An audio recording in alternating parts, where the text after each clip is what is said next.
Thanks, partner. You're welcome, partner. Viceroys. Cool, refreshing flavor.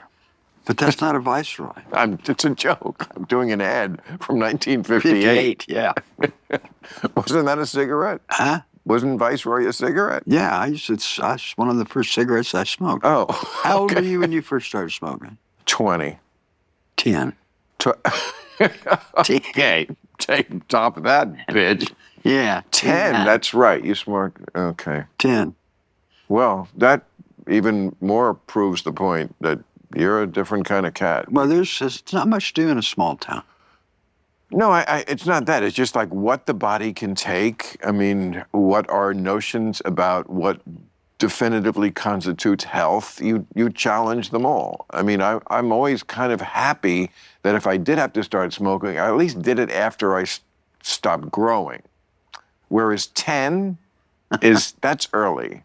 I was this same height at 10. Really? Yeah. And do you think that's because of the cigarettes? Probably. I'm the shortest guy in my family. Right. So, and yeah, I started, I wasn't like a full-time smoker, but, my uncles smoked, my grandfather smoked, my dad didn't smoke, but, all those guys smoked. So you say you weren't a full-time smoker at 10, just when you were drinking? Well, let me tell you something.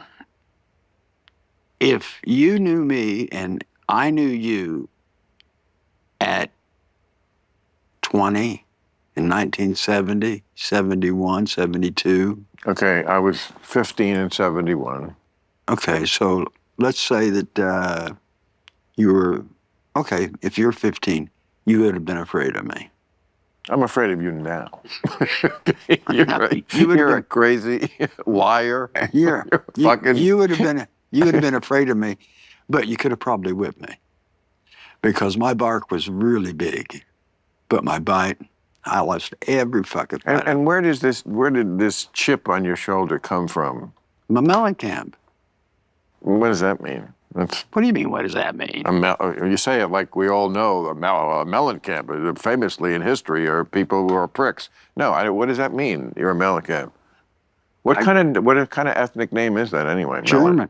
German, of course. Yeah. German. So you're saying you're warlike and mean, like Germans. Germans really aren't, except for the couple of the times. But, come on, anybody could have a bad decade. Yeah. No, my uncle was the toughest guy in Seymour. Nobody fucked with Joe Mellencamp. Just didn't do it. And like I said, there wasn't much to do. I can remember being a little kid in the back, sitting in his truck, and he's driving me, and he's babysitting me. And he goes, hey, just stop. I'm going to stop here for a second. He gets out of the car, and he walks over to this guy and beats the fuck out of him.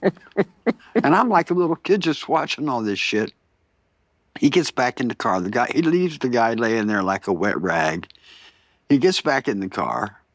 He looks at me and he says, don't tell your mom about this, okay? I said, okay, I won't tell anybody. But I feel that story is very telling because I hear people say this all the time. It's a big flex that you don't fuck with me or some guy, whatever we're talking about. You don't fuck with, like, okay, that's the ultimate great person. You don't fuck with them. But I feel like in life, actual everyday life, people generally don't fuck with you. I mean, yes, can they? Of course. And I'm sure the lower down you are on the economic scale, the more it happens. When you grow up in Seymour, Indiana in 1966, 64, 1960, there's nothing to do but fight. That's also a silly thing to say. No, it's true. Come on, man. It's true. Nothing to do but fight. That's true. That was it. What about cow tipping? I never cow tipped. Well, okay, but that's the kind of things you could do. No, You Midwestern. it never even occurred to me to cow All right, tip. and I don't advocate it at all. I'm a PETA board member, for Christ's sake. I don't. I'm just saying there are things, butter churns, barn raisings, things that you people do in the Midwest.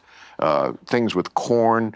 That thing where you walk through a wheat field and just touch the wheat for some reason with the bottom of your hand. I mean, there's lots of stuff to do. I know. I never did any of that. Just if we just talk about the Dairy Queen, I could go on for an hour. No, I never did any of that. Okay, well, maybe you should look into it. Why? It's your heritage.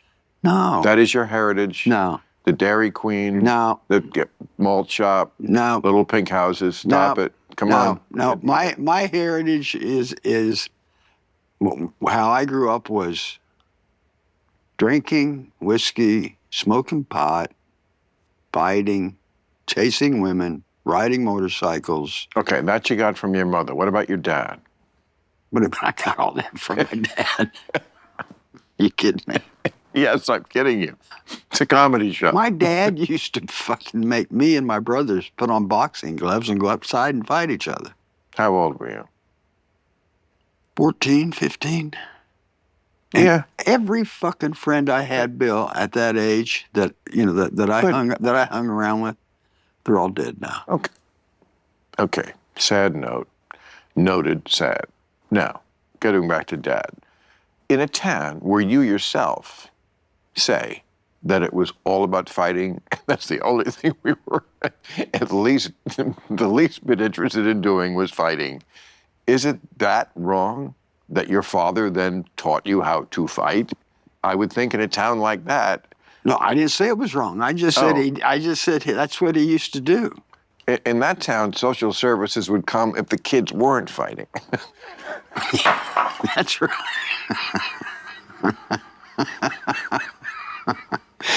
You got to remember, this was, you were alive. You could do a lot of shit. I had such a Leave It to Beaver upbringing. I did. I don't know if it's just where we grew up that was different. I grew up in New Jersey. I feel like it's the same town. Little pink houses. That's my experience too. That's why one reason people relate to that so much. All right. Yeah, ain't that America? Land of the free. I'm telling you sing about America. I love the song "The Americans." Where you just say, yes, where you just talk about, you don't even bother to make it rhyme. You just go right through I'm an American, I wear jeans, I'm from the Midwest, I'm from south of the Mason-Dixon line. How do you know these songs? Because I listened to them. You put them on records. I know, but I never listened to them, and I forgot that I even fucking wrote that. Oh, no, that's a great one. I could send you. I was surprised. You know what? I'm going to send you your best song. Good, then maybe I can play it. No, really. Because you should play that one. I'm an American from south of the Mason-Dixon line. Do you remember that line? Yeah. Okay.